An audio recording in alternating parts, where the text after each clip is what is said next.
राहुल गांधी के पापा Rajiv Gandhi India is an old country, India के प्रधानमंत्री थे, but a young nation. जिनकी दादी इंदिरा गांधी बहनों और भाइयों, देश की पहली एंड ओनली वुमेन पीएम थी। मैं अपनी आवाज वहां भी पहुंचाना चाहती हूं। वही राहुल गांधी को आज पप्पू बोलने लग जाते हैं। आपके लिए मैं पप्पू। अपोजिशन उनको भूलने लग जाता है। राहुल ने सर जो ये अमीरी गरीबी की बात की, कौन राहुल? वही राहुल गांधी ने ऐसा कमबैक किया कि नेक्स्ट पीएम बन सकते हैं। आइए आज उनकी पूरी कहानी समझने की कोशिश करते हैं। देखिए, कहानी की शुरुआत 19 जून 1970 को होती, जब राजीव गांधी और इनकी पत्नी सोनिया गांधी को लड़का होता है। उसका नाम राहुल गांधी रखा जाता है। जब राहुल गांधी का जन्म हुआ था तब उनकी दादी इंडिया की पीएम थी, पीएम ऑफ इंडिया। ऐसी इंडिया की सबसे बड़ी गद्दी जिन पे इनकी दादी बैठी हुई थी। ऐसे में इनकी दादी ही देश की पीएम थी, तो ये कोई नॉर्मल स्कूल में तो पढ़ने जाते नहीं है। इसीलिए राहुल गांधी का एडमिशन सेंट कोलंबिया नामक एक स्कूल में करवाया जाता है, जो दिल्ली का उस समय का सबसे बेस्ट स्कूल था। बाद में 1981 में देहरादून के अंदर द डूम नाम के स्कूल में चले आते हैं। यहाँ भी वहाँ का सबसे बेस्ट स्कूल था, सब सही चल रहा था, ये अच्छी पढ़ाई कर रहे थे। और साल आता है 1984। यहाँ पे क्या होता है, इंदिरा गांधी की डेथ हो जाती है। अब देखिए, यहाँ पे इनकी दादी की डेथ नहीं होती है, बल्कि देश के पीएम की डेथ हुई होती है। इनका मर्डर किया गया होता है, इनकी हत्या की गई होती है। इसीलिए सिक्योरिटी रीजंस के चलने के बाद में राहुल गांधी कॉलेज स्कूल वगैरह नहीं जाते हैं। उनके घर में ही प्राइवेट टीचर्स पढ़ाने आने लग जाते हैं। सिक्योरिटी इतनी ज्यादा बढ़ जाती कि ये घर से बाहर नहीं निकलते हैं, घर के अंदर ही ये सारे टाइम रहते हैं। बट फाइनली 6 साल बाद 1990 में हार्वर्ड चले जाते हैं, क्योंकि यहाँ पे इनको निकलना ही पड़ता है। तो ये यूएसए गए, वहाँ पे इन्होंने हार्वर्ड में एडमिशन लिया। बट अगेन 1951 में इनके फादर की डेथ हो जाती, राजीव गांधी की, और एक बार फिर से ये इंडिया आ जाते हैं लौट के। अब इनके परिवार में 2 डेथ हो चुकी होती, काफ़ी ज़्यादा प्रॉब्लम हो चुकी थी। राहुल गांधी बाहर पढ़ने नहीं जा सकते थे, क्योंकि सिक्योरिटी इनका बहुत बड़ा इशू बन चुकी थी।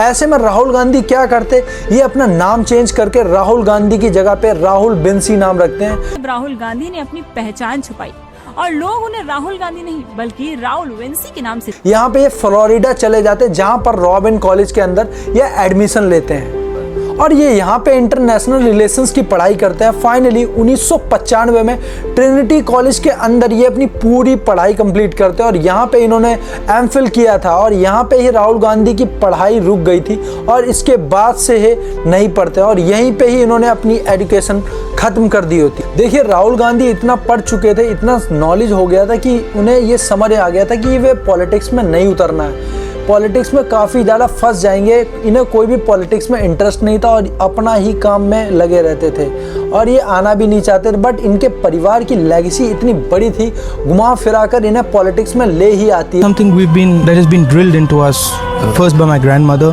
then by my father. There's nothing euphoric about it. Finally Rahul Gandhi को आना ही पड़ता है इंडिया रिटर्न। और 1990 के बाद समय जब राहुल गांधी रिटर्न आते हैं, तब यहाँ पे देखते हैं कि अभी के टाइम पे इंडिया में सरकार जो चल रही थी वो बीजेपी की सरकार चल रही थी। अटल बिहारी वाजपेयी पीएम बन चुके थे। दूसरी तरफ इनकी मम्मी वो नेक्स्ट पीएम बनने के लिए तैयार थी, सोनिया गांधी। और यहाँ पे कांग्रेस पार्टी पूरा जोर लगा रही थी अगला इलेक्शन हम जीत जाएं। राहुल गांधी को समझ में आ गया था कि उनकी मम्मी भी पूरी पॉलिटिक्स में घुस चुकी हैं, कि अब कोई नहीं बचा है और उन्हें ही इस लेगेसी को कैरी करना पड़ेगा। Pretty clearly in my speech, if the Congress party so chooses and the Congress party wants me to do anything for them, I'm happy. और इतने सालों से चली आ रही लेगेसी जो पूरे देश की राजनीति इनके कंधों पे ही थी, यही सबसे बड़ी पार्टी है इंडिया की, तो इनको पॉलिटिक्स में घुसना ही पड़ता है। फाइनली 2004 का समय आया, अब एक बार फिर से इलेक्शन आया और इस बार राहुल गांधी को चुनाव लड़वाया जाता है। अब देखिए, राहुल गांधी का पहला इलेक्शन अमेठी से लड़ते हैं। अमेठी है कांग्रेस की गद्दी, यहाँ पर कांग्रेस को कोई हरा नहीं पाता था। 1967 में कांग्रेस अमेठी से हार नहीं रही थी, इसलिए राहुल राहुल गांधी को यहीं से लड़ाया जाता है। राहुल गांधी पहले ही इलेक्शन में काफी आसानी से 2.5 लाख वोटों से जीत जाते हैं। अब पूरी ही कांग्रेस चुनाव जीतती है, कांग्रेस का ही पीएम बनना रहता है। लेकिन सबको यही उम्मीद थी कि अगला पीएम के लिए उनकी मां सोनिया गांधी नेक्स्ट प्रधानमंत्री बनने वाली, क्योंकि यही इनके परिवार की लेगेसी चली आ रही है, ये चीज चली आ रही है। बट यहाँ पे राहुल गांधी एक बहुत बड़ा डिसीजन लेते हैं कि सोनिया गांधी से कहते हैं कि आप नेक्स्ट पीएम नहीं बनेगी, क्योंकि अगर पीएम बने तो 2 डेथ ऑलरेडी हो चुकी हैं।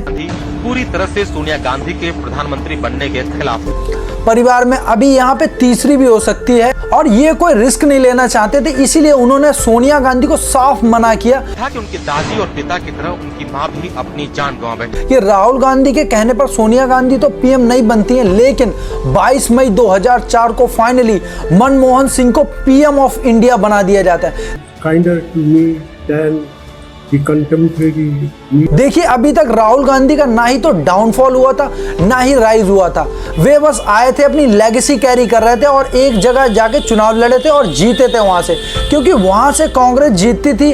बाद में राहुल गांधी शांत नहीं बैठते हैं, चुनाव जीतने के बाद उत्तर प्रदेश जाते हैं, वहां पर रैली वगैरह निकालते हैं, वहां पे देखते हैं क्या चल रहा है। अभी इवन फार्मर्स को, दलित को, छोटी कास्ट को, बड़ी कास्ट को साथ लाते हैं और ऐसा ही हमेशा कहते हैं कि कांग्रेस कभी 2 लोगों को डिवाइड नहीं करता है, चाहे वो किसी भी कास्ट के हों या किसी भी रिलीजन के हों, कांग्रेस का काम है मिलाना। Believe that what is going on in India today, the division of India along caste lines, along religious lines is absolute. Rahul Gandhi जब ऐसे इंटरव्यूज देते हैं तो बहुत अच्छी अच्छी बातें करते हैं, इंग्लिश में तो लोगों को इनकी पर्सनैलिटी बहुत ही अच्छी लगती है। राहुल गांधी का राइज होने लग जाता है और 2009 में क्या होता है, इलेक्शन होते हैं और इस बार राहुल गांधी 3,91,000 वोटों से जीत जाते हैं। वेल 2009 में अगेन कांग्रेस जीतती है, 206 सीट्स इनकी पार्टी को मिलती हैं। एक बार फिर से मनमोहन सिंह को पीएम बनाया जाता है। साथ में राहुल गांधी ने भी कमाल किया था, अमेठी के अंदर 2004 में 2.5 लाख वोटों से जीते थे और इस बार 2009 में डबल हो गया था मार्जिन। राहुल गांधी को सब लोग अच्छा बोल रहे थे, लेगेसी अच्छे तरीके से कैरी कर रहे थे, इवन ये खुद का भी राइज कर रहे थे, बट थोड़े बहुत अच्छे काम करा के। बट ईयर आता है 2014 और सब कुछ उलट पुलट हो जाता है। देखिए होता क्या है, 2014 में नरेंद्र मोदी की एक अलग इमेज निकल कर आती है पूरे देश के सामने। सबसे पहले नरेंद्र मोदी एक कैंपेन चलाते हैं जिसका नाम रहता अच्छे दिन आने वाले हैं, जिससे लोगों के मन में बैठाते हैं कि अच्छे दिन आएंगे अगर मोदी जी आएंगे तो। साथ ही नरेंद्र मोदी हर भाषण में राहुल गांधी को शहजादा कहकर बुलाते थे ताकि लोगों को लगे कि वो एक शहजादे हैं और ये एक चाय वाले हैं। शहजादे, सरकार आपकी है,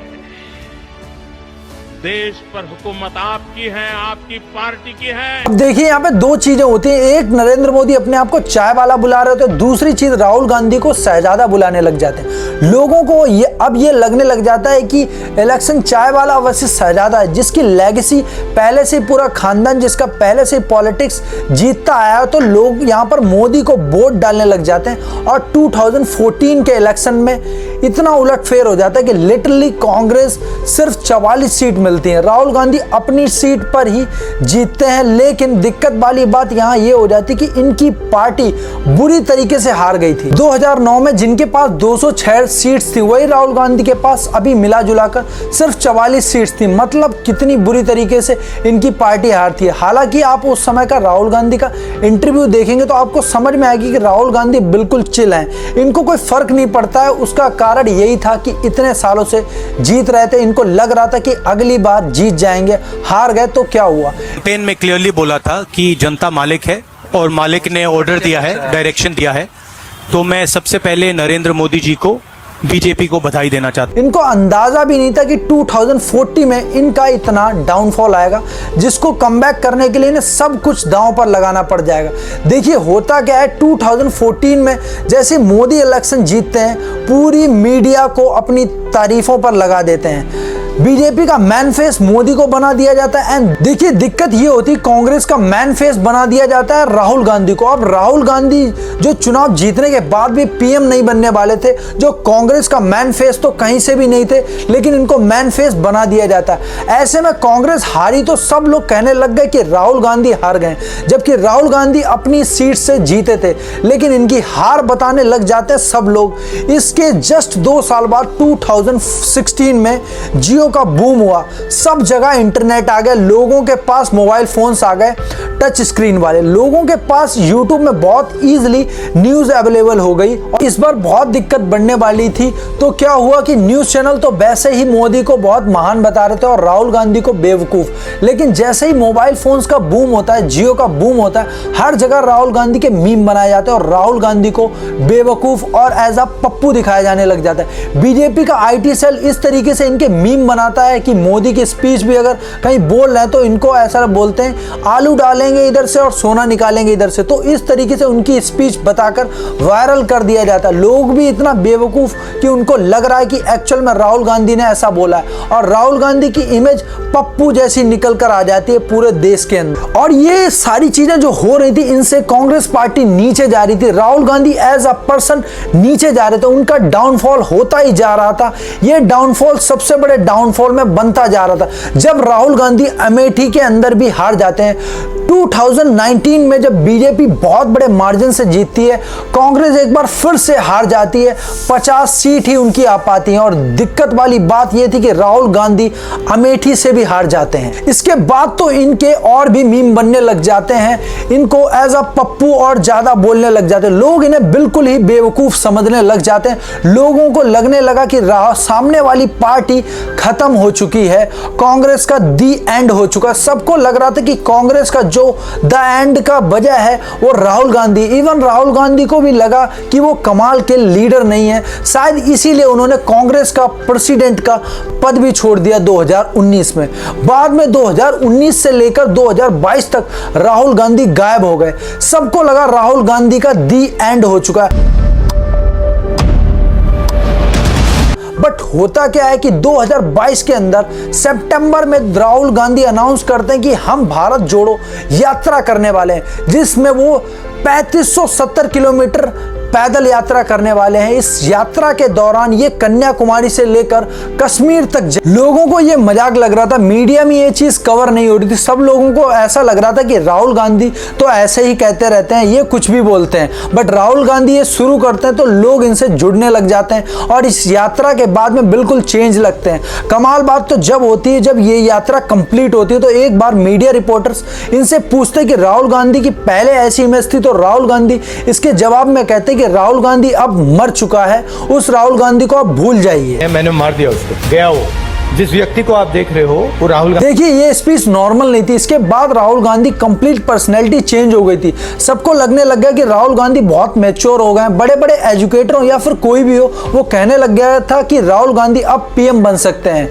वो डिजर्व करते हैं। कि जितना हारने के बाद, इतने चुनाव हारने के बाद भी वो इंसान चुनाव में रेलेवेंट बना हुआ रहता है। इसके बाद राहुल गांधी और मुद्दे उठाने लग जाते हैं, मोदी के बारे में बोलने लग जाते हैं। अडानी अंबानी मोदी के कारण ही बड़े बन पाए हैं, ये बड़ों को और बड़ा बनाते हैं, छोटों को बड़ा नहीं करना चाहते। राहुल गांधी अब सही चीज़ों में आवाज़ उठा रहे थे, इनकी आवाज़ मीडिया दबाने की कोशिश करती है, लेकिन बाद भी इनकी आवाज़ लोगों तक पहुंच रही थी। और ये चीज़ देखने को मिलती है 2024 के इलेक्शन में, जब कांग्रेस को 99 सीट्स मिलती हैं, जो डबल थी 2019 और 2014 से।